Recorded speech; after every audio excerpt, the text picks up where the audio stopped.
آج سے 2000 سال پہلے جب نہ اسلام آیا تھا اور نہ ہی کوئی خلافت وجود میں آئی تھی، تب وسطی ایشیا کے وسیع میدانوں میں ایک عظیم خانہ بدوش طاقت ابھر رہی تھی۔ یہ تھی زیونگنو ایمپائر، یعنی کہ ایشیائی ہنلاری امپائر، جس کے سب سے مشہور حکمران میتے خان تھے، جنہوں نے بھی اوغوز خان کی طرح اپنے والد تومن کے خلاف بغاوت کر کے اقتدار سنبھالا تھا۔ اسی دور میں بت پرست عرب دنیا بھی مختلف قبائل میں تقسیم تھی، لیکن عرب تاجر دور دور تک سفر کرتے تھے۔ ان کے قافلے شام، فارس اور وسطی ایشیا تک پہنچتے تھے، اور یہی وہ لمحہ تھا جب پہلی بار عرب تاجروں اور ترک النسل خانہ بدوش قبائل کا آمنا سامنا ہوا۔ یہ ملاقات جنگ کے میدان میں نہیں بلکہ سلک روڈ کے تجارتی راستوں پر سمرقند، بخارا اور مرگ جیسے شہروں میں ہوئی، جو مختلف قوموں، زبانوں اور تہذیبوں کا مرکز بن چکے تھے۔ عرب اپنے ساتھ ان شہروں میں مصالحے، خوشبو اور کپڑے لاتے، جبکہ ترک قبائل گھوڑے، فر اور ہتھیار فروخت کرتے تھے۔ اس وقت شاید کسی نے تصور بھی نہیں کیا ہوگا کہ آنے والی صدیوں میں یہی ترک قبائل اسلام قبول کریں گے اور بعد میں اسلامی دنیا کی سب سے طاقتور سلطنتیں قائم کریں گے۔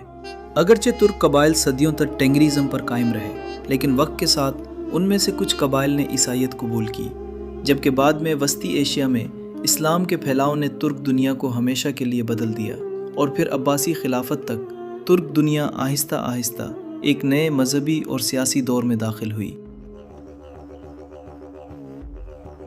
جب ایشیائی ہنلاری ایمپائر ٹوٹی تو یہی منتشر ہونے والے ترکمان قبائل سلک روڈ اور مختلف تجارتی راستوں کے ذریعے یورپ تک پہنچنے اور وہاں پر آباد ہونا شروع ہو گئے۔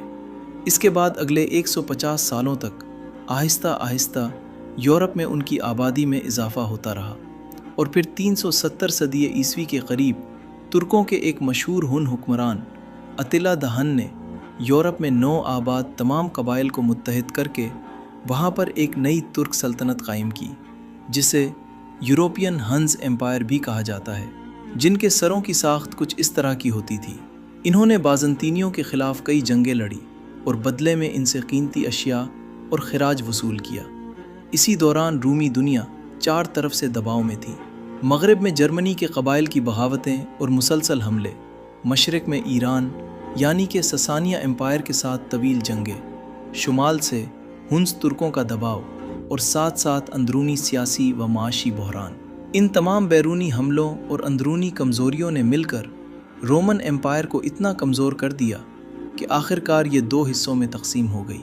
مغربی حصہ جو بعد میں زوال کا شکار ہو گیا، رومن ایمپائر کے پاس رہ گیا، اور مشرقی حصہ بیزنٹین ایمپائر کے نام سے ایک علیحدہ اور مضبوط سلطنت بن گیا۔ اسی دوران ہنز ترکوں نے اپنی فتوحات جاری رکھی اور مغربی علاقوں کو فتح کرتے کرتے یہ سلطنت وسطی ایشیائی علاقوں سے لے کر موجودہ جرمنی، ہنگری، روس، یوکرین اور پھر اٹلانٹک اوشن تک جا پہنچی۔ لیکن یہ سلطنت بھی زیادہ دیر تک قائم نہ رہ سکی، اور اتیلا کی موت کے بعد یورپ میں ہن سلطنت آہستہ آہستہ ٹوٹنے لگی۔ وہ طاقت جو کبھی پورے یورپ میں خوف کی علامت تھی، وہ تقریباً ایک صدی کے اندر بکھر گئی۔ 480 عیسوی کے آخر تک اس کا وجود ختم ہو گیا، اور اس کے بعد وہاں پر موجود زیادہ تر ترک قبائل اب ایک نئی دنیا کا حصہ بننے لگے، کیونکہ ان کے ارد گرد رومی اور بازنطینی عیسائی تہذیب موجود تھی۔ تو وقت گزرنے کے ساتھ کئی ترک قبائل نے نہ صرف یورپی معاشروں میں جگہ بنائی بلکہ رفتہ رفتہ عیسائیت بھی قبول کرنا شروع کر دی، اور یوں صدیوں پرانی ٹینگری روایات آہستہ آہستہ کمزور پڑنے لگی۔ ترک دنیا کا یہ پہلا بڑا مذہبی تبدیلی کا دور تھا، جبکہ بعد کی صدیوں میں اسلام ان کی تاریخ کا رخ ہمیشہ کے لیے بدلنے والا تھا۔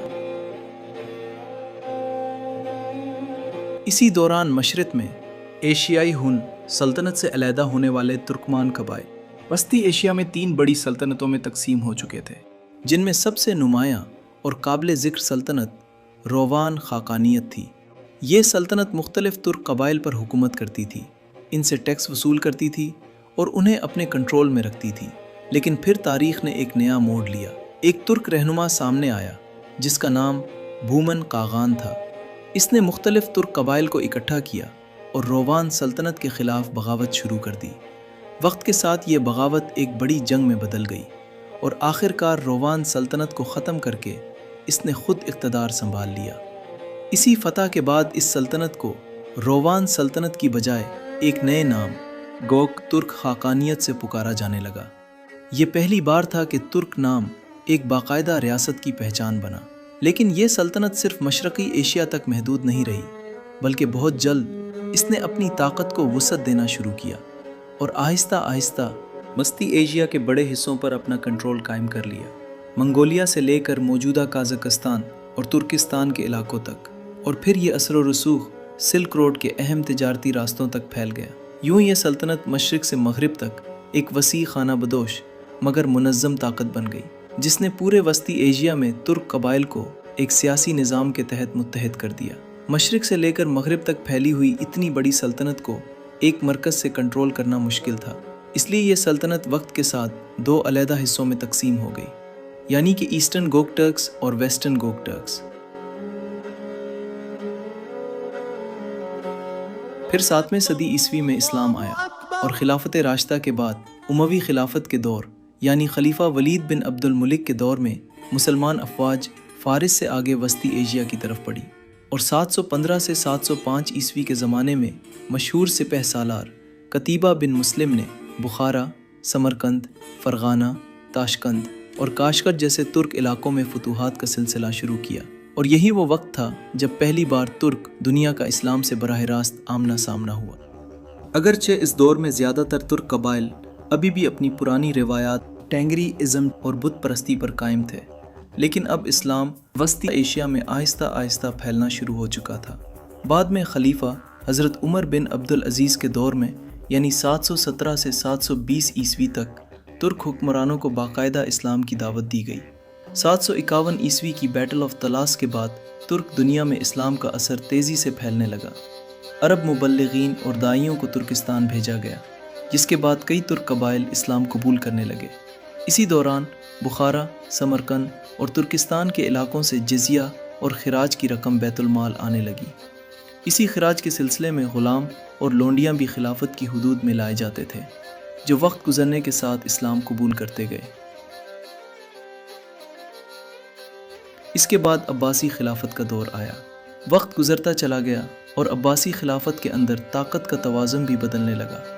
خلیفہ ہارون الرشید کی خلافت کے بعد جب المامون کا دور آیا تو ان کی والدہ مراجل چونکہ ایرانی و خراسانی نسل سے تعلق رکھتی تھیں، اس وجہ سے ان کی خلافت میں ایرانی و خراسانی لوگوں کا اثر و رسوخ بہت زیادہ بڑھ گیا، اور ایرانی حلقے حکومت، فوج اور دربار میں پہلے سے زیادہ طاقتور ہو گئے۔ لیکن پھر جب معتصم خلیفہ بنے تو عباسی خلافت میں ایک نئی تبدیلی آنے لگی۔ انہوں نے ایرانیوں کے اقتدار سے خائف ہو کر ترکوں سے مدد حاصل کرنا چاہی، اور اب چونکہ ان کی والدہ جن کا نام ماردہ تھا ترک نسل سے تعلق رکھتی تھیں، اسی وجہ سے ترک سپاہی بھی معتصم پر خاص طور پر اعتماد کرنے لگے۔ معتصم نے ہزاروں ترک غلام خریدے، انہیں اسلامی تعلیم دی، فوجی تربیت دی، اور پھر عباسی فوج میں شامل کرنا شروع کر دیا۔ Decline in the fall of the Roman empire میں ایک مغربی مورخ گبن لکھتا ہے کہ ان سپاہیوں کی تعداد 50,000 سے بھی زائد تھی۔ معتصم نے ان کے طلاء کا ریشمی لباس تجویز کیا اور زریں پکے وردی میں شامل کیے، جس کی وجہ سے ترکی دستے دوسری فوجوں سے ممتاز معلوم ہوتے تھے۔ ہر سال ہزاروں ترک غلام پایا تخت میں لائے جاتے تھے، ان میں سے کچھ محافظ شاہی دستہ میں شامل کیے جاتے تھے اور باقی فوج میں بھرتی ہوتے تھے، جو اپنی قابلیت میں زیادہ ممتاز ہوتے تھے۔ وہ فوجوں کے سپہ سالار مقرر کیے جانے لگے، اور جو ترکوں کی قوت فوج میں بڑھتی گئی، عربی فوج کے دستے کم ہوتے گئے۔ ترکوں کو چونکہ خلیفہ کی خاص سرپرستی حاصل تھی، اس لیے وہ کسی کی پرواہ نہیں کرتے تھے۔ وہ بغداد کی سڑکوں پر بے تحاشا گھوڑے دوڑاتے تھے، جس سے اکثر عورتیں اور بچے ٹکرا کر زخمی ہو جاتے تھے اور بعض اوقات مر بھی جاتے تھے۔ اس لیے بغداد کے باشندے ان کے مظالم سے بہت جلد عاجز آ گئے۔ جب معتصم کے پاس ان کی شکایتیں کثرت سے پہنچنے لگیں تو اس نے فیصلہ کیا کہ ترکوں کے لیے بغداد سے باہر ایک چھاؤنی بنائی جائے۔ اس غرض کے لیے اس نے سامرا کا مقام پسند کیا، جو بغداد سے تقریباً 60 میل کے فاصلہ پر واقع تھا۔ یہ مقام انہیں اس قدر پسند آیا کہ انہوں نے اس کا نام بدل کر سر منرائے، جس نے دیکھا خوش ہوا رکھ دیا۔ فوجی پارکوں کے علاوہ خلیفہ اور وزراء کے لیے بھی عالی شان محل تیار کیے گئے، اور چونکہ معتصم نے بغداد کا قیام ترک کر کے اپنی ترک سپاہ کے ساتھ سامرا میں رہنا شروع کر دیا تھا، اس لیے رعایا کے ہر طبقہ کے لوگ اس نئے شہر میں آباد ہونا شروع ہو گئے اور تھوڑے ہی عرصے میں یہ ایک نہایت پر رونق شہر بن گیا اور اگلے 58 سالوں تک خلافت عباسیہ کا دارالسلطنت رہا۔ معتصم کی ترک نوازی نے ترک لوگوں کو بہت متاثر کیا، جس کی وجہ سے ترکستان کے مختلف امراء اور سرداران بھی آہستہ آہستہ اسی شہر سامرا میں آباد ہونے لگے اور اسلام قبول کرنے لگے۔ ان کے دور میں ترکوں کا حکومتی معاملات میں اثر و رسوخ اتنا زیادہ بڑھ گیا کہ اب نہ صرف تخت بلکہ خلیفہ کی زندگی بھی انہی کی فوج کے رحم و کرم پر تھی۔ نتیجہ یہ نکلا کہ خلیفہ مستعصم کے دور حکومت کے بعد خلافت عباسیہ کا زوال نمایاں ہونے لگا، اور یہی فوج اپنی مرضی سے خلفاء کو تخت نشین کروانے اور تخت سے اتارنے لگی۔ عباسی خلافت کے اندر وقت کے ساتھ ایک بڑا تبدیلی کا دور شروع ہوا۔ بغداد کی مرکزی حکومت کمزور ہوتی گئی اور دور دراز علاقوں پر اس کا کنٹرول صرف نام کا رہ گیا۔ اسی خلافت کی کمزوری کا فائدہ سب سے پہلے مشرق میں اٹھایا گیا اور ہندوستان کی چھوٹی چھوٹی ریاستیں الگ ہو کر ان کے مقامی گورنروں کے ہاتھ میں آ گئیں۔ اس کے بعد صفاری سلطنت کا قیام وجود میں آیا، جس کا بانی یعقوب بن لیث صفار، جو کہ ایک عام تانبے کا کام کرنے والا شخص تھا، لیکن اس نے سیستان میں مقامی لوگوں اور جنگجوؤں کو اکٹھا کیا، ایک مضبوط فوج بنائی اور پھر عباسی گورنروں کے خلاف بغاوت کر دی۔ رفتہ رفتہ اس نے خراسان اور ایران کے بڑے حصوں پر قبضہ کر لیا اور بغداد کی اتھارٹی کو چیلنج کرتے ہوئے ایک عملی طور پر آزاد سلطنت صفاری سلطنت قائم کر لی۔ یہی وہ لمحہ تھا جب پہلی بڑی علاقائی طاقت عباسی خلافت سے الگ ہوئی۔ اس کے بعد خلافت عباسیہ کی کمزوری مزید واضح ہو گئی۔ دوسری جانب ترک، جو کبھی غلام سپاہیوں کے طور پر بغداد لائے گئے تھے، اب فوج کے اہم جرنیل اور گورنر بنتے جا رہے تھے، اور وقت کے ساتھ انہی میں سے ایک شخص نے تاریخ کا رخ بدل دیا، احمد بن طولون، جو ایک ترک نژاد فوجی خاندان سے تعلق رکھتا تھا۔ اس کے والد طولون ان ترک غلام سپاہیوں میں شامل تھے جنہیں عباسی خلافت کے دور میں فوج میں شامل کیا گیا تھا۔